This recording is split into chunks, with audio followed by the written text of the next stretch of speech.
from all of Stony Brook's major unions here. Most of their leadership is right here before us. And we're going to tackle this question about Janus, the Janus decision, and what it means for us, and then what's next. And how can we sort of collectively and more collectively address this issue? We want to hear about what people are doing now in the various units on campus here, but then start to talk about where we might go from here in terms of collective action among us all. So just to think, the Janus decision, in terms of the scholarship, I've been looking at this a little bit, and there are political scientists and so on who say, okay, this is it. This is kind of, it's time for the union decline that has hit so much of the rest of the economy to happen in public sector northeastern unions.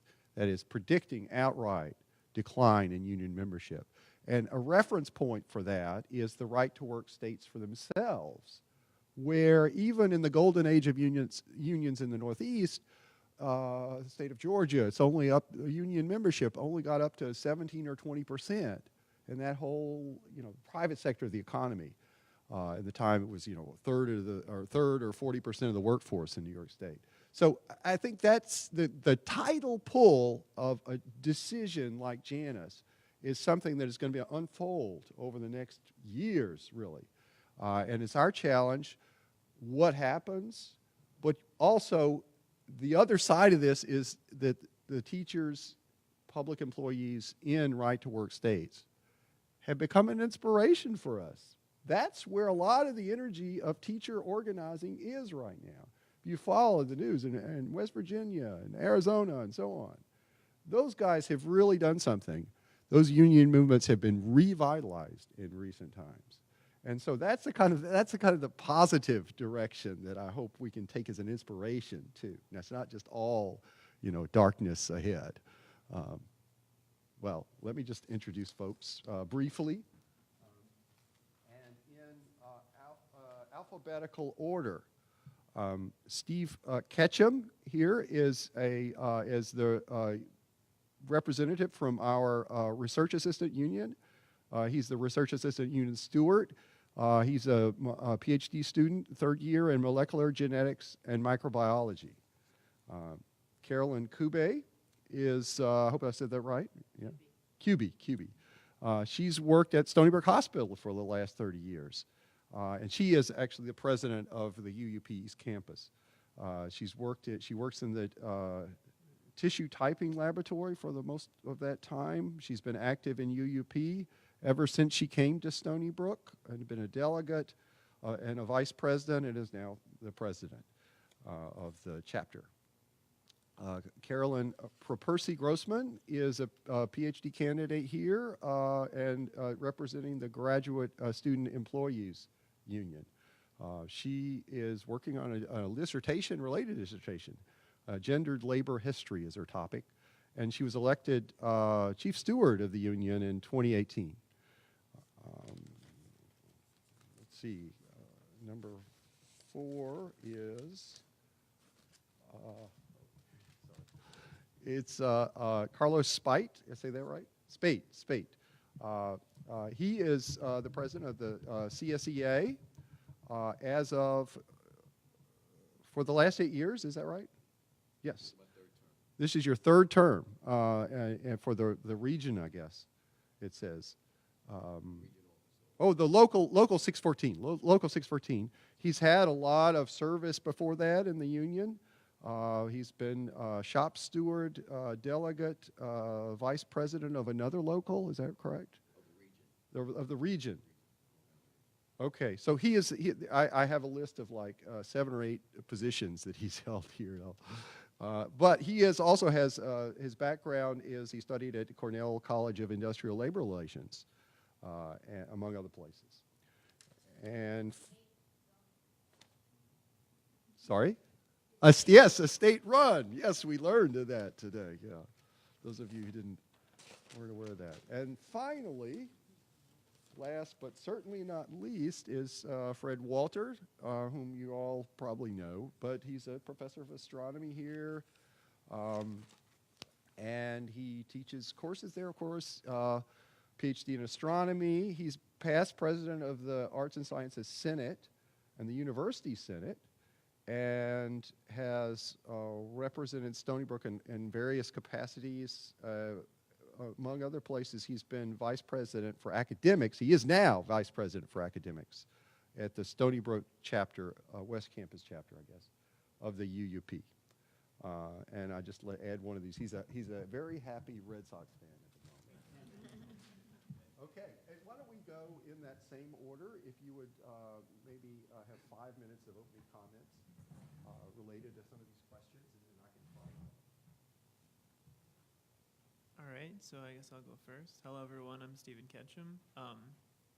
As was said, I'm the steward for the Research Assistants Union. So the graduate student unions are a little complicated on campus. There's the GSEU, which has the teaching assistants and the graduate assistants, and they're paid by the state, so they're a public union. So we're the research assistants, and we're paid by the Research Foundation of SUNY, which is a private organization composed mostly of state funding and other federal grants. So we're a private union, apparently, even though we run on state and federal money, but that's how it goes. So that's why we're sort of separate up here, which makes it really complicated to talk to the members, because if a graduate student comes in, we got to say, okay, are you TA, are you GA, are you an RA, like who are you paid by? Some graduate students aren't paid by any of those. We have students off campus at like Cold Spring Harbor, and they're not in any of the unions because they're paid by Cold Spring Harbor. We don't have a union there, even though they're Stony Brook students. And that also sort of gets to the complication that was alluded to earlier, that we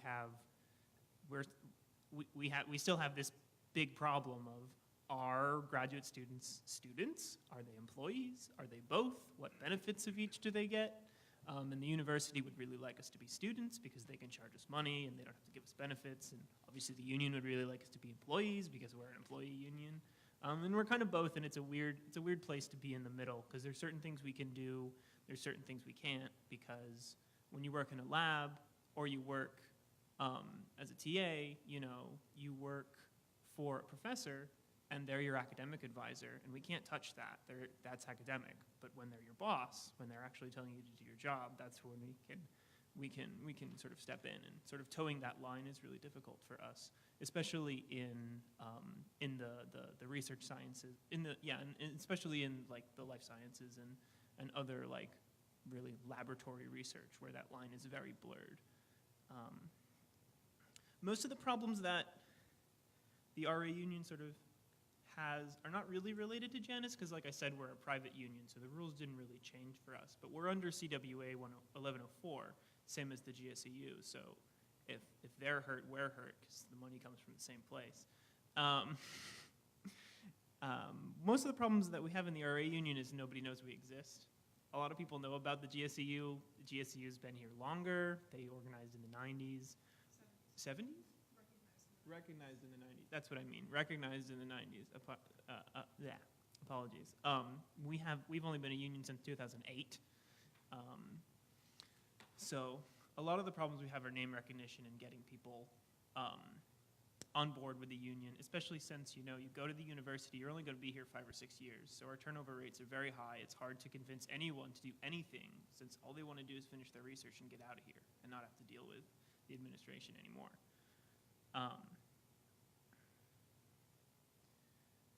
Yeah, so I think that's good for an opening. I'll let some other people speak. Thank you. Hi, I'm Carolyn Kube. I'm the president over at the Stony Brook Medicine part of campus, also known as the East Campus. My membership is very complex, and it's really funny because there's a lot of the same issues that Steve just explained. I have also with my membership. I represent the doctors who are duly appointed. They have 40% state line, and they have 60% of their income comes from what's called the practice plan, and that makes and there's a firewall between the state and the practice plan, and that makes it very difficult to advocate for those members because they can do an injustice to them. And if we push too hard, they can actually pull their income on the practice plan side, and we can't. There's nothing we can do about that. So it's very, very difficult to represent them. We also represent all the academics, which on our side are all what's called qualified academic rank. They're all clinical titles, so they have no pathway to tenure. So they are often very fearful to speak out on their own behalf, and they are often particularly very overworked and somewhat abused because management knows they have that power over them. They have no job security. The other half of my membership is the hospital healthcare professionals, which are relatively more secure. They have what Mike was talking about, permanent appointment. They have a path to that. And they range from the OR techs in the labs to the nurse managers to nurse practitioners to associate directors all the way up to directors. So again, I can represent the entire chain of command, which gets a little dicey when you're talking about grievances. And I have member on member. And what I have to say is basically the member who's acting as a membership of management, they're not my member at that time, they're acting as management, and I have to represent the member. And then we have to go back and split another grievance officer or somebody to represent the manager. So it gets very difficult. It's very complex. It's not an easy membership to work with. I also represent all the healthcare workers over at the Long Island State Vets Home. So I have a complex membership where I deal with 3 separate HRs and not to mention the senior vice president, the dean, Dr. Costanci, as well as President Stanley. So it's quite complex. The answer to the second question is that I don't see too much Janus affecting my membership. I think that the problems that were there are still there. It is very apathetic because I have a whole group of membership that's fearful and doesn't want to be involved or is fearful to be involved. And I have another section of my membership in which I can get involved, but also is still very apathetic because they've taken for granted what they have for the union. And I think that's where the union has to change and sort of motivate people to become more involved, because they've taken for granted that they've paid their dues all this time and that those benefits are gonna stay in place. What I see that's gonna happen with Janus is there wasn't a great exodus like they predicted.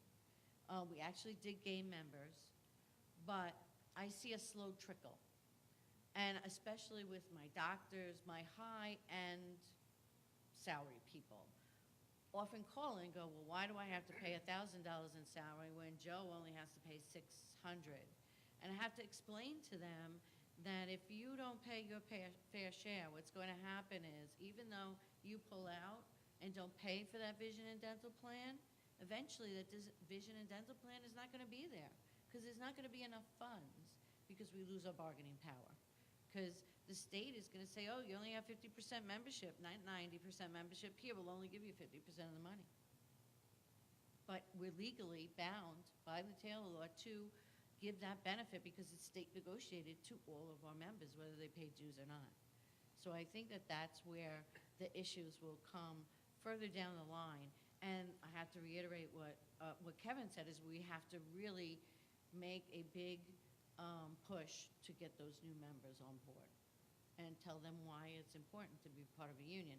A lot of the younger generation are coming in, they have no knowledge of unions because union membership has declined so much. They don't come from union households. So you literally have to explain to them why this is to your benefit to join the union.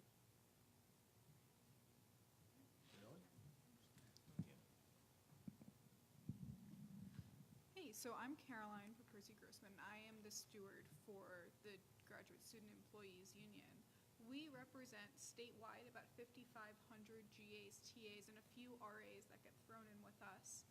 On this campus, we represent about 1,100 people. And these are year-to-year averages. Some years it's more, some years it's less, but we hover around 5,500 statewide and then 1,100 here at Stony Brook. We have about 650, a little bit more, last time I checked, members, like active signed members who, when we send out a petition, they sign the petition. When we send out a survey, about 50% of those members fill out those surveys. We are currently working to get between 75 and 90% density. It's very hard for us to maintain our density because we have a 45% turnover rate annually. So our business agent, Andrew, likes to tell the story. One time he was in a district meeting and someone said, oh, I hear you guys have high turnover rate. What is that, like 20%? And he's like 45%. And the business agent just said that the other business agent just like walked away. Like his face turned very, very white and he just like walked away and sat down. But because we are in a perpetual organizing mode every year, this high turnover has made it so that we are an organizing union. We're constantly meeting new members, signing new members, going to orientations, holding social events in order to let people know that, hey, there's a union on this campus and your professor has no business telling you to come in on a snow day and run a lab section, right? Like, so we're the people who say that, and then hopefully, it happened, we won. Laboratory-based disciplines like chemistry and physics especially will come in and say, okay, yes, we want to be part of this union. And that was very successful for us in chemistry. We had a case, we won the case, and now the chemistry department has a historically high signage rate. In terms of how Janus has been impacting our union, we've worked very hard to become better organizers. As a statewide union, we have numbers all over the state. So we have, on this campus, we signed over 200 new members so far this semester. Albany, Binghamton, and Buffalo are not that far behind us. But it is very hard to find people this late in the semester, which is why we hold social events. We appointed a new chair of social events who will be taking some of that burden off of the business agent and the organizer and myself to free us up to do more representation work. Our state office, our district office have been really phenomenal. In addition to having paper cards, we now have digital cards. So if we can't find someone, a lot of the music graduate students are on TA lines, but they live in New York City. So it's very hard for us to find them. We can send them an email and say, hi, we're the GSEU. We would like to formally call you a member. We're going to represent you anyway. That really good health care that you have that covers your doctors in New York City. Bless you. That's because we negotiated for it. And they say, oh, great, let me sign this and get it right back to you. So it's very, very useful for us. And I think Stony Brook's unions need to work more closely together. So we hear that the RA union and UUP East Campus have very, very similar challenges that they face. And I know that UUP West Campus probably has similar challenges as the GSEU. And we already work very closely with the RA union, but I'd be really interested to know, Carlos, how we can work with you more as the graduate students. So thank you. Carlos, you wanted to show your slides now? Yeah, we can show that. We can do that. My name is Carlos Speight, Local 614, CSEA, Civil Service Employee Association. I have over 2,600 members throughout the campus. We represent members in Stony Brook University, Stony Brook Hospital, also Long Island State's Vets Home, and all the satellite offices. We have members. We represent 3 bargaining units. We administrative, clerical support, operational, maintenance, and cleaners, and also we represent institutional. That's nurses assistants, LPNs, and hospital attendants. So we have a wide range of members we represent. And the whole thing that our greatest obstacle wasn't because of Janus. To me, Janus it may have been a problem, but it's an opportunity for engagement. better engagement for all the unions, everybody to step up. You know, it's not, we're not just going through the motions because the agency shop, that's a done deal. That's out the window. Now it's better engagement. CSEA started that when the Fredericks case was going on. We never quit. So we were ahead of the game. So we went out engaging people at their homes. We had a list. We went to their houses and we told them about what's going on. And we said when we told them, don't quit on your union because we won't quit on you. So that's how it started. But our greatest obstacle is outside contracting. So the Long Island State Vets Homes, Stony Brook University, and Stony Brook Hospital have the characteristics of a private company. And they will continue to have that. They think they're their own entity as far as they think they're not state funded. And they do things like a private company. So that's something that, like you said, we have to work together. And the more they see us that we're united, then a lot of things that they'll start following the collective bargaining agreement. But the main thing I seen with the whole collective bargaining, with the Janus thing, it gave us an opportunity to educate the members. And it's also an opportunity to put everyone on the same page within the organization. Like my local, we did the slideshow presentation years ago, and we tweaked it a little bit. To tell you a little bit about the union. First of all, the first slide, we show you your statewide offices. Most members don't know their statewide offices, their leadership. So we have the statewide offices, Danny Donahue, Mary Sullivan, Denise Berkeley, and Bill Walsh. Then we tell them all about a union, because we get that demographic. We get the young kids that's just starting out. So we let them know what a union's all about because their parents tell them, and we just reinforce it. Union, an organized association of workers formed to protect and further their rights and interests, a labor union. Did we talk about our union a little bit? At CSEA, you have the strength of over 265,000 members, CSEA members behind you. From public, private sectors, agencies in New York State, over 65,000 members are employed by the state of New York. We tell them our mission statement: honesty, inclusiveness, full participation, respect, diversity, open communication, open accountability, and fiscal responsibility.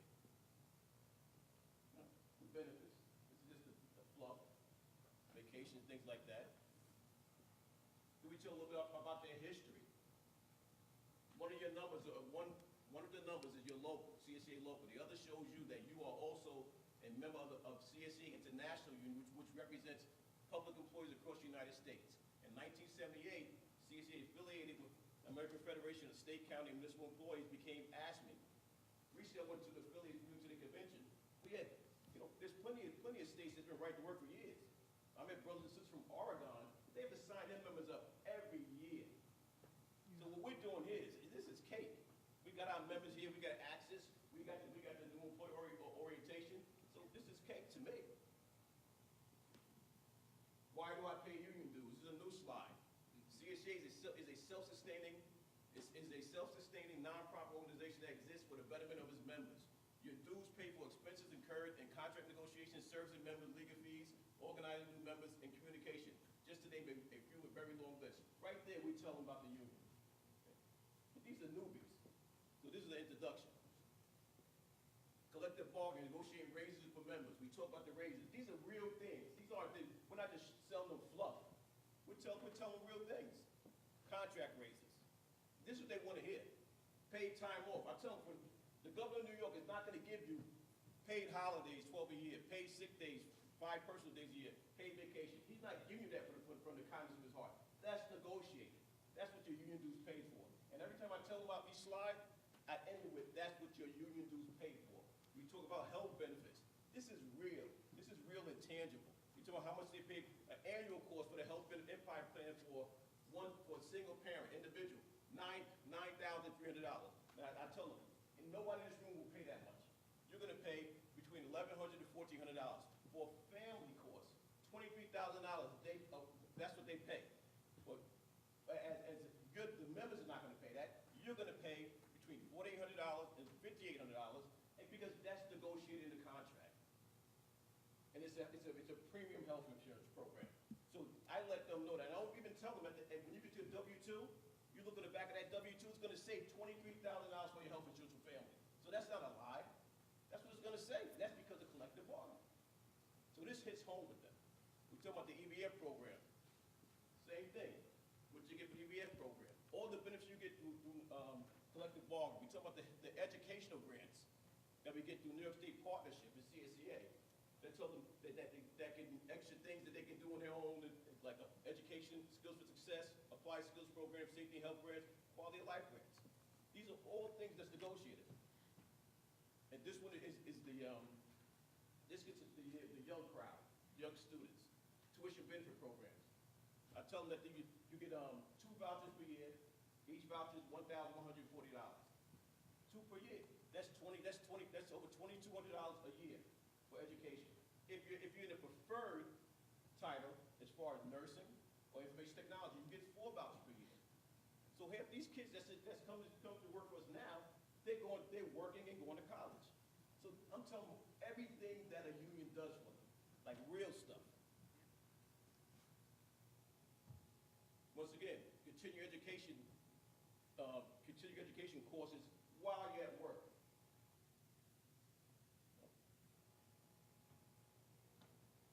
Applied skill programs, carpenters, electrician, mason, plasters, steam plumbers, steam fitters, refrigeration mechanic. Also, things that we offer through the collective bargaining agreement, for a 2-year program in which you can get certified in a skilled trade. It's a career. We're offering a career to them through collective bargaining. Quality of life grants, break room recognition, break room grants, employee recognition, wellness and education. And this job protection. We protect your job. You can be a good employee or a bad employee. To mitigating factors, you may need your union. You may need that person to help you get through that tough time. We also provide, make sure managers on a healthy and safe work environment. So we throw those things in there. CSEA never quits on you, don't quit on us. We just drill it home. Almost more than half the membership don't know their local officers. We let them know who their local officers are to make them local officers accountable when that never comes up to them. Location, website. It's the member engagement. This is where we are. This is going to make these members get involved. We had over 2 classes of shop stewards. In the last year, 50 shop stewards have joined. Because of this, I showed it at a membership meeting, reinforced it. Every orientation, Carol knows, every 2 weeks we have an orientation. They can average between 25 to 15 employees. Every 2 weeks throughout the year. Then we have an event zone also. So we see these members at heavy turnover, and we're just hammering it home. That's pretty much it. Okay, thank you, Carl.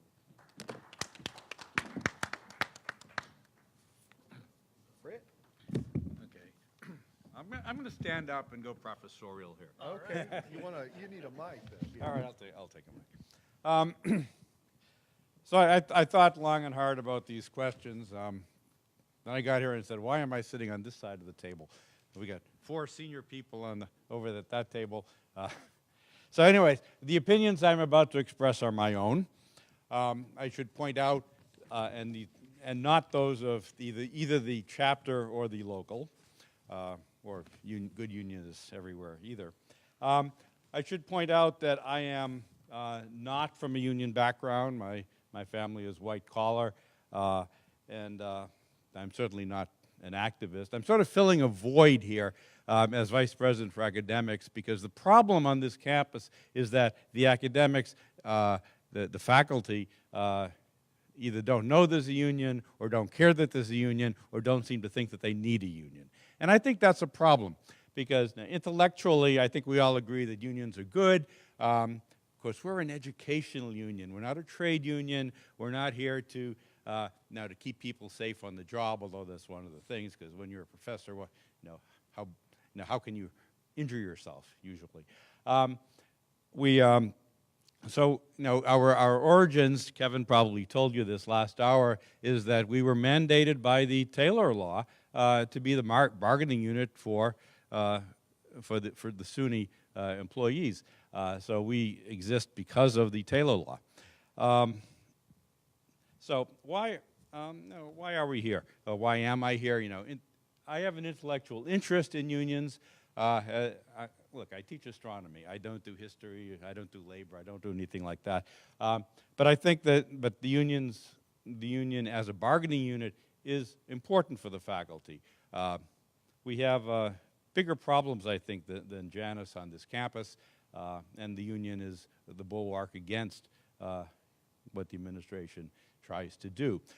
We have a lot of the same problems that Carol talked about, with different kinds of members. Now, I am tenured faculty. Why do I need a union, except intellectually? If everybody had tenure, wouldn't be fired except for really egregious things, there wouldn't be much of a need for unions, except maybe as a bargaining unit. And that's what UUP is. It's a bargain. It is a bargaining unit. Now maybe we have to get more activist. So if we could all just get along, things would be easy, and we wouldn't be here. We don't represent just the tenured faculty who have all of the protections of continuing appointment, partially in the Board of Trustees bylaws, partially in our contract. But we feel safe because if the state of New York is not going to get rid of tenure, because then all the faculty will leave. We're going to lose our university because other states aren't all going to get rid of tenure. Wisconsin got rid of tenure, but they effectively kept it at the university system level. We're all, we are a meritocracy as the faculty. That's why we don't think we need a union. But there are non-tenured lecturers. There are all those term appointment, pre-tenure, tenure track people, adjuncts who have no security at all.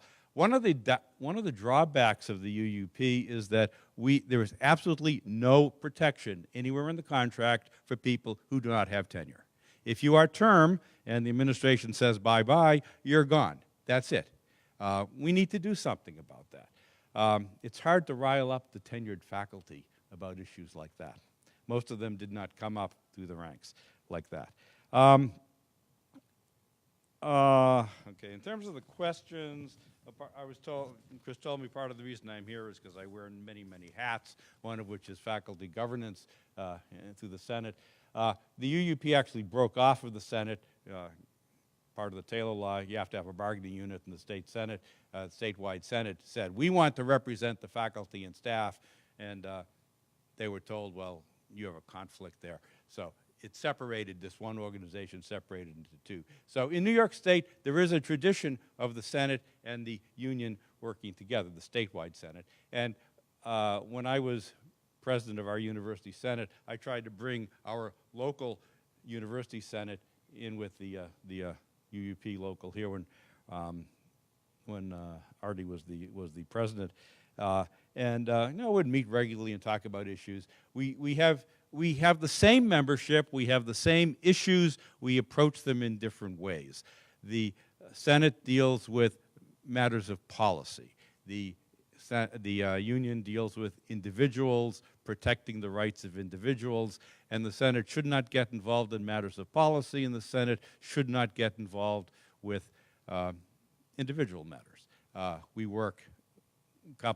are complementary, and we should work together. We are aiming in the same direction. So that's sort of the current membership and directions, main issues. I don't know how Janus will affect us. As I said, I think we have bigger problems than Janus. The faculty may decide that they want to leave the union, but this is the Northeast. Most people here have a good view of unions, or at least not a negative view of unions, and people are not leaving by droves. So I think, at least for the, and we like the benefits too. I think if the union can succeed in getting sort of two tiers of benefits, one for members and one not, it will help us. That's something that the union can do. We can't do that here. That's a statewide effort. So I don't see the Janus decision as hitting home directly or immediately. As I said, we have other problems. I will stop at that point because I probably said too much.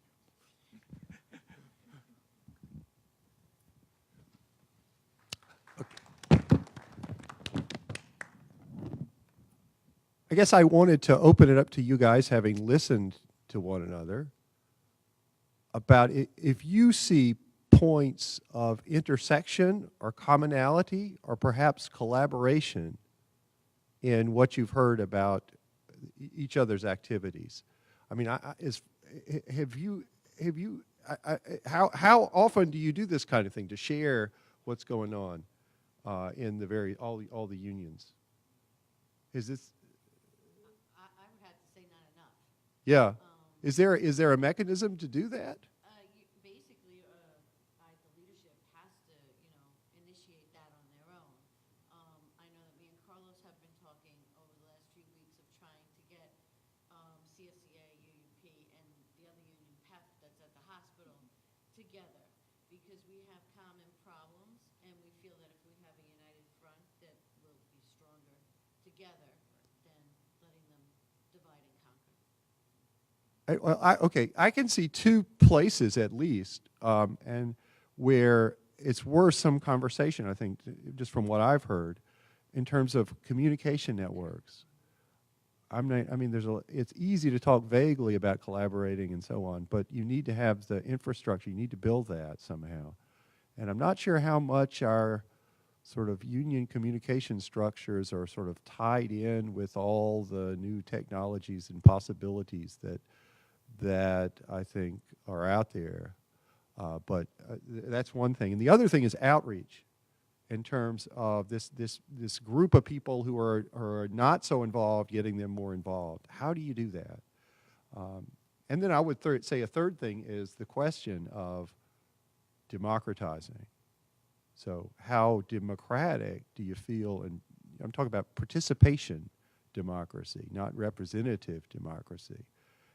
How can you better democratize how can we do this with our unions here on campus? So those are three things, but sure.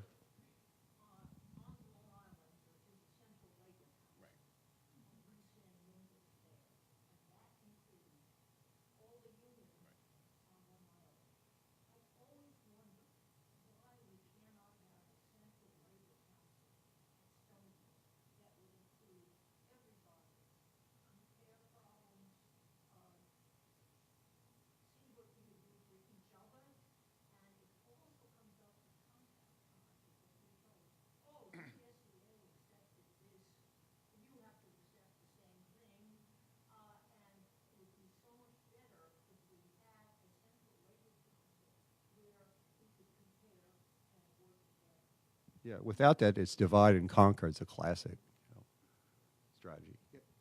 I'd like to add to that, too. We don't do enough in that regard as individual unions. But I picked up very keenly of what Carlos put forward and realized very quickly that the Janus case affected us all in the same way, even though we had different contracts and different issues. In the grand scheme of things, it affected us all in the same way. And the things that he said about the Friedrich case were the exact same things that we were doing for the Friedrich case. And we dodged the bullet on that because it was a tie in the voting back to the court. So a year ago, we didn't have to address it. But what I found interesting was the fact that you guys addressed it the same way we did. And in addition, we currently now have an organizer.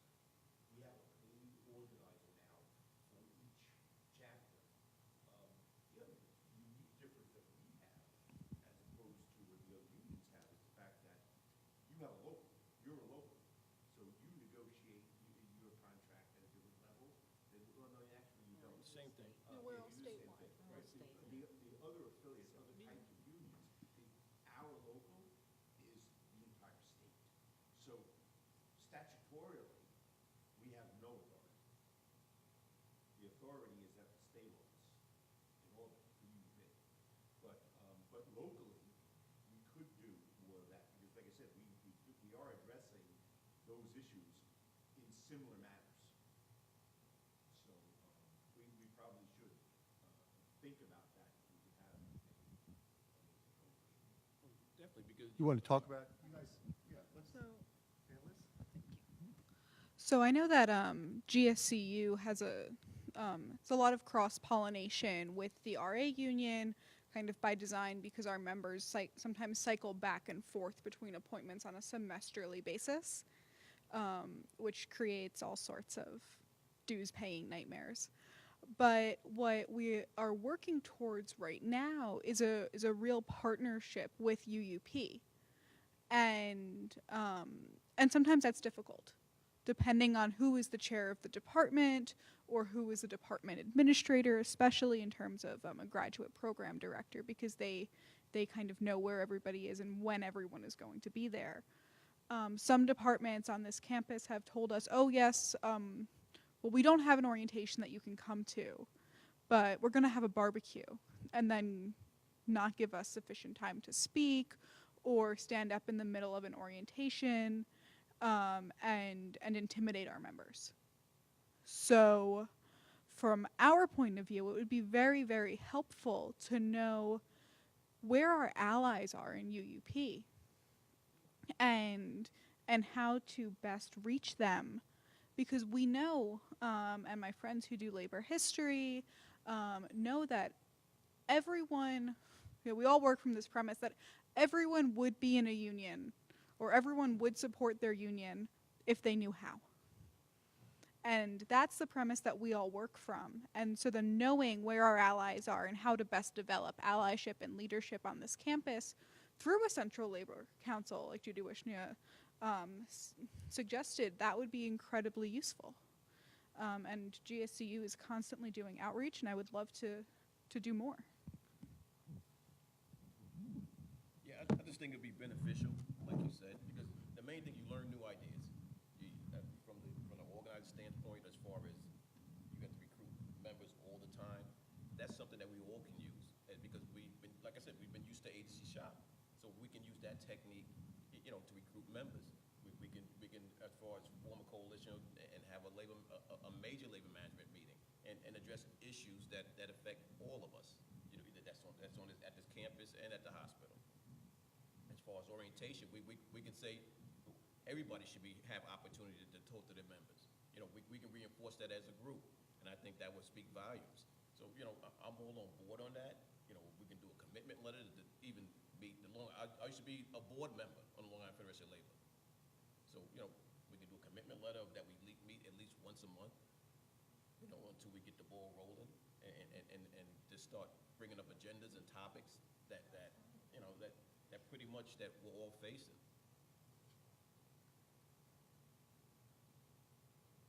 One thing that I was interested in, just a number, surveys show that like 60% of American workers, if you ask them, do you want to be in a union? They say yes, about 60%. About 12% are in a union. That means that only one person in 5 in this country who wants to be in a union is in one. 4 out of 5 who want to be are not in a union. And that's not because unions aren't asking them. It's because of management hostility, because of the barriers that are put up in the law and the interpretation of the law in management practices. And that's what we're seeing here. And I bring this up only just to say that there is a pool of people out there who want to know about this, who are ready to do something about this. But we have to figure out how to reach them and with what message to reach them. And to do it as part of a coordinated effort helps to set an environment, because that whole question of, well, what is the cultural environment in which we operate? Is it a place where unions are recognized? Is it a place where union leadership has a role, where union presidents can stand up and people will listen, where they get coverage in the newspaper or in the university's announcements? Those are all things that I think we need to fight for. And one thing that I've been pushing recently is and what you all can organize collectively to go to the administration and say unions are important to this campus.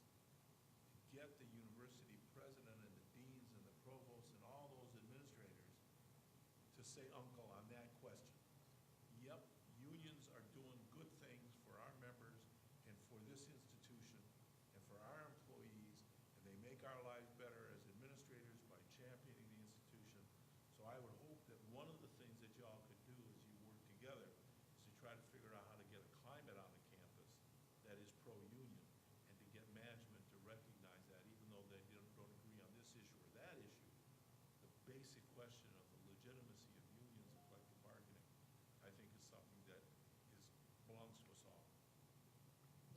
That's very interesting that you say that because at the hospital, they started this employee engagement program. And the dean sent out an email. And I was like, oh, I didn't even know this was going on. I happen to be completing my master's in human resource management here at Stony Brook.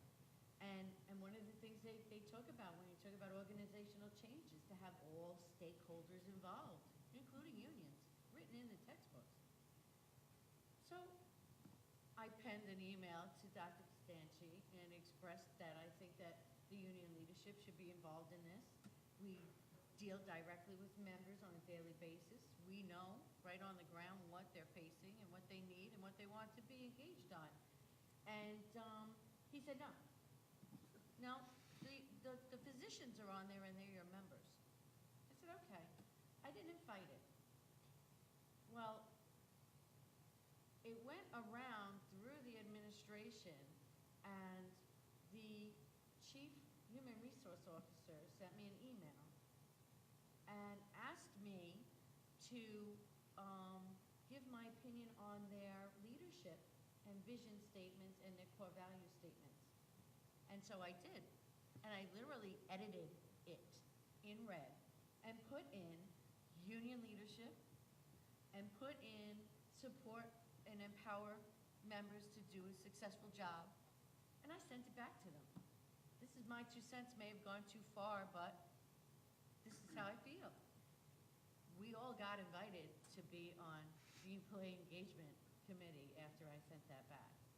And they did send my revisions on to the dean. So we've yet to see if they incorporate them in. But you need to speak truth to power. And the more that we all speak the same speak to the same group of people, they will understand that unions are here and they're important to the institution.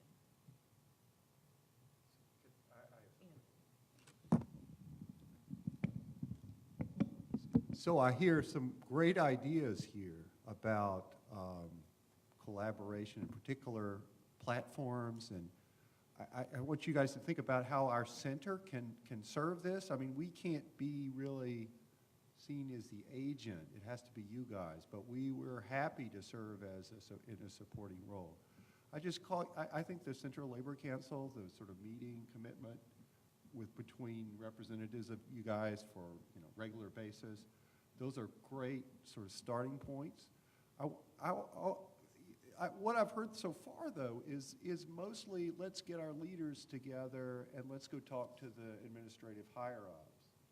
And I think that's going to have a lot more impact if you can somehow get people, your membership, on board with that. I mean, it's easy. There's social media and so on today. It's pretty easy to mobilize people around particular issues. And to do that before you go to particularly if there's a contested issue and you really need to, marshal your forces, to have the evident backing of your membership is much easier to do today than it used to be, I think. And so that's something, how do you do that? I'm not sure. I mean, maybe the younger folks have a little bit better idea, but that's, I think, essential, the mobilization piece also. Sure. Yeah, so I can speak to that a little bit. One of the things Caroline and I were just talking about is the GSEU has happy hours. And if you sign your membership card or you're a member, you get a free drink. But like the RA union doesn't do that. We can just come in and say, hey, here's some money for free drinks. Sign your RA membership card, and yeah, and that's fine. And that's not necessarily something everybody can do because you probably don't want to go out drinking with your professor. No offense to UUP, but like it's probably not going to work. But that's something we can do because we share that thing. One of the other things that we're doing together is sort of against fees for graduate students because we're sort of the opinion, we're employees. We do a lot of work. The TAs teach a lot of classes. The RAs, we're doing research. We're basically doing getting the lab funded. If you didn't have 6 graduate students in your lab, you couldn't write grants, couldn't do it. So it's sort of weird that the university is like, all right, you want to come to do your jobs, you got to pay for the internet. You got to come to do your jobs, you got to pay for this and that. And, you know, some of them are reasonable. Yeah, so But it's, sorry. I was You wanna just gonna say have a how point? much they were. Oh, yeah, you got to pay for the internet. That's $300 a semester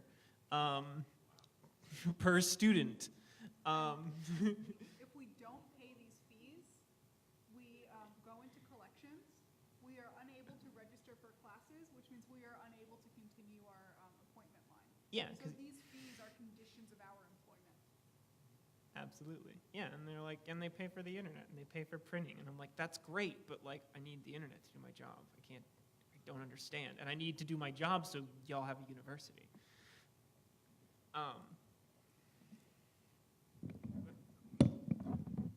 It's not just the students who are feeling oppressed here. You know, the faculty who are running these labs and paying you guys, we have to pay all sorts of fees, in a sense, too, to keep these labs open. And you're still in that hiring freeze, right? Absolutely. We give good lunches. We give good lunches. So the other thing that the GSEU has been doing recently is we've been collecting like ally pledges. So some departments, some centers really want some GSEU support on things. And what we've been saying is that's great, that's wonderful, we'd love to help you, but we also need a little bit from you too. So the ally pledge really just says, we acknowledge that the graduate students have a union, and we acknowledge that we are going to do our best to respect their contract. That's it. We're not asking for anyone to come and negotiate for us. We're just asking that that people acknowledge us. And I think one part of that acknowledgement is by like formally saying, yes, we acknowledge you and we will respect your contract. And I think that we can do that across the campus. I see no reason why the employee engagement program can't also have some sort of pledge like that, right? Like I think that would be a gesture from the administration or from our bosses to say, okay, we acknowledge your union, and like at that base level, then we can start getting places. Like, so you don't have to be so afraid to join the union, because the administration acknowledges that you have rights. Absolutely, and I also think that you spoke about organizing, and that's been an important push too in UP. We have a whole recarding campaign to get people to recommit to the union. And organizing, that's tough. That's like boots on the ground, one-to-one conversations, and it takes a lot of work. I have 5,000 members, and I have members in the OR that I just cannot go up to and go, oh, could you sign this card a minute? You know, just stop your open heart so you can sign this. It's challenging, but I like the whole pledge and getting administration on board and finding the friendly pockets, so to speak, and that helps sort of get the fear out of people. Yeah, and going back to what they're saying, when we were organizing for orientations and going to department orientations, most of the time, the reason we got so many signed cards is because the department coordinator, some other administrator was like, yeah, join the union, join the graduate student union. I'm in UUP, you know, you do it.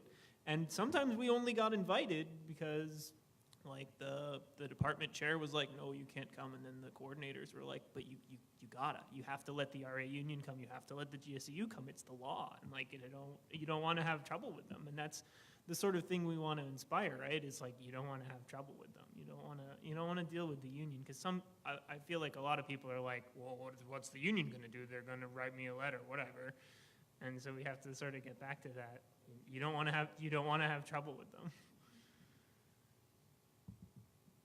I also started to speak at all of the faculty senates.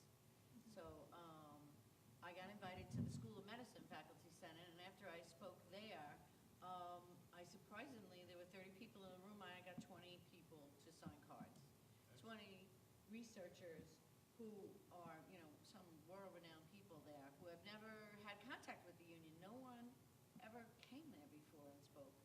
didn't understand how much of their health insurance we negotiated. And once people start, that education piece, once they know, like Carlos's slides are great. It's like, once they know what you're all about, they're like, oh, I didn't realize that. And they're glad to sign the card, and they're glad to be part of the union. So after I spoke there, I guess word has come out. So I'm speaking at School of Nursing Faculty Senate, and someone else contacted me the other day, but I can't remember which one it is. So, and I'll speak wherever they want me to speak, so that more people understand what UUP is about and join the union. So you have to hit everything on multi-fronts. We need to all work together. We need to get out there and educate our membership, and we need to be, a united front. It's interesting for me to think about what would be an issue that would come up in one of your bargaining units that all of you guys would be willing to sign on and support. Parking. Parking is, yeah, there you go. Family leave. Congratulations, UUP, by the way. We're going for it next. That's major for us. Oh, yeah. Because we're all young people who have parents but also might have children. So it's very important for graduate students to have options for family leave that most people think, oh, you're young, like you don't need this. No, we need it. We really need it. I absolutely agree about parking. The two closest parking lots to my building are both paid lots. Like, I have to walk across 2 streets to get to my job, because, yeah, I can park for free, but it's cross campus almost. Like, it doesn't make any sense. And it's like, so one of them is pay by the hour, and one of them is you, like, pay, like, I don't know, like $300, $400 a semester. I'm like, I can't afford that. I can barely afford the fees. So I absolutely agree, parking would be great. Yeah, parking Didn't would that be. come up in the Senate recently? Right? I believe parking has been an issue here forever. It certainly was an issue when I arrived in 1989. In terms of parking, I have to tell you from experience, we provide cheaper parking here than most universities do. Don't complain too much about that. There are bigger issues. But there has been a recent change in that, right? There's been a Yeah, like raise in all the parking rates. Right, like in the hospital, you pay for a spot, but you don't have a parking spot. So therefore, now you're getting, now you're getting T&As as far as being late. So how much do I have to allocate to my personal time to get to work? And you're paying, the main thing, you're paying for a spot. You're paying for a spot to park, and you're not getting that, you're not getting it. Well, that is criminal. But Fred, you should also lay a, what are those issues then, that this group might unite behind, that are more important in your mind? The issues I focus on are the ones that are academic in nature, that are affecting our term faculty. I mean, there are things. Actually, one of the things that I think is that we can do generally is a reorientation. People get oriented when they arrive here. They're maybe or maybe not. They should be told about the union and what it does for them.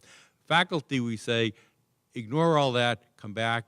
Sign your card, but don't waste time doing this. Get tenure, and then then you'll have time later in life to get involved. So I think we need to catch them when they get tenure and come back from their first sabbatical. You can do the same thing with staff when they get permanent appointment. Tell them, look, now you're not going to be fired for union activities unless you're really, really egregious. This is a time, remind them that they can get involved, because people forget over 7 years. I'm not sure how any of that really applies to students. You should be gone in 7 years. At least. Activity is protected activity. You cannot be. Well, yes, but you can be harassed and all that. I know you cannot be fired. There are a few other things that probably affect all of us. Increasing workload. Is union activity considered service towards your permanent appointment or continuing appointment. We've got to get more full-time faculty here. We've got to make the full-time lecturers tenure track. There are a number of things. Kevin. I see this as a quandary between, because you take CSEA and you take the two chapters of UUP and you take PEF, we're talking about professional unions. This is a career. This is something that we're stepping into. We're going to stay here for a lifetime, hopefully. But the RAs and the GSEU, you're here for your stint while you do this work. So, you know, I think the hurdle that we have to get over is finding that key bond that, you mentioned parking. Yeah. Parking, it should be a trivial issue. I do agree it's not the elephant in the room, but it's a problem that we all have to address collectively.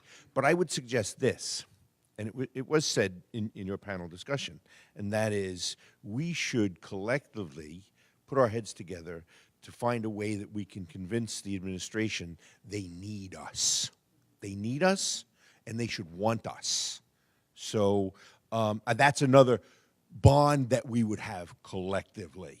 So, you know, because we have different issues, but UUP, PEF, CSEA, and HSE UUP, we've got that bond already because we kind of got the same things. Sort of following up tangentially on that, parking raises the issue of infrastructure. This campus is falling apart. This becomes a health and safety issue. Students, you're in labs that may or may not have unsafe conditions. You have roofs that leak. You have, you know, these are things that, you know, your union, I hope, protects you. But these are things that we need to just tell the administration how bad things are. In terms of convincing the administration that we're on their side, and most of the time we are, the fact is that UUP is the strongest advocate for SUNY anywhere. We're a stronger advocate in Albany than SUNY is itself. We are the advocate for the university, and you know, we can tell ourselves that UUP is the only reason we have any funding at all from the state. So maybe that's a place where we can all work together, because clearly the students have an interest in, at least for while you're here, in keeping SUNY strong and getting state support. So that's probably a place we should focus on the academic side of things and the health and safety issues. One thing that GSEU is working on right now as we look towards our renegotiations in the spring is we are looking to work on things like paid family leave, which UUP has. So, and then we're also looking to make our health insurance better. We're looking to get better vision and better dental. This is an idea. This is not the official position of anyone, but I think that by sharing a risk pool, graduate students, professional staff, like we're all negotiated through the state, we could have a really diverse risk pool with some really great benefits. Something to look forward to. I was also thinking that we have a lot of commonality because I have a lot of residents that are not only here for a finite amount of time.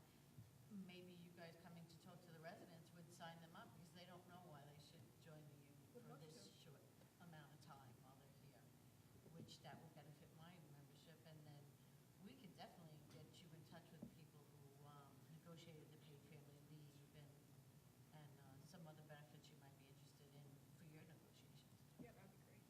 That sounds great. I have one more thing I want to put one more thing, or a couple of things on the table. And these follow from our discussion on Thursday with the people coming in from the other public universities, and their sort of stories about activism and mobilizing and so on. One of the directions that they talked about was reaching out from the university and its workforce to community groups and finding common cause with them, especially around these sort of broad issues of why do we need SUNY? Why do we need a public university? And they had several success stories along those fronts. So that's one thing to think about. The other piece that has not come up here is undergrads. And there was a kind of a few of these folks gave examples of when they had reached out to their undergrad students and gotten a lot of good support, especially bringing things to the president, to the upper level administration. So I think, alliances between all of us, all the labor unions and people involved in those, but also think about beyond labor itself, who else can we get involved?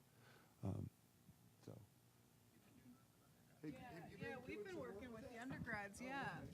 So a few years ago, when the College of Arts and Sciences decided to cut Hispanic languages and literature, theater, health and rehabilitation sciences, and a bunch of other departments, the GSEU mobilized 500 people on 10 days' notice. We occupied 3 buildings. Yeah, we were pretty intense. And we saved the graduate program in Hispanic languages and literature. We were unable to save the undergraduate program in pharmacology, and now it seems that the graduate program is also having a problem. But one of the things that we have done very successfully in the past is worked with professors, lecturers, undergraduates, and all graduate students to mobilize very, very quickly, very, very effectively. And I think that is one of the strengths of being graduate students, because we interact with professors, faculty, staff, and undergraduates on a daily basis. So we are happy to continue to do that, and maybe we can shake some things up for the graduates in pharmacology. I think that would be really useful. I was just talking to that department on Friday. Okay, I think a lot of people are ready to go now. I think what we'll do, I'll send an email out to this group. I know who you are. I think I've got everybody. Jason, right? Okay, yeah, just email me first, and then I'll start an email chain where we can continue these discussions. And hopefully we'll also get a summary together of what we talked about, and you guys can see that, and we can move the conversation along. We have video, which is ending, I guess, right now. So we'll also have access to that. I'll make it available for everybody, and we're going to put it on YouTube too, so all your membership can check it out. Yeah. Okay, thanks you all for coming. Very productive discussion.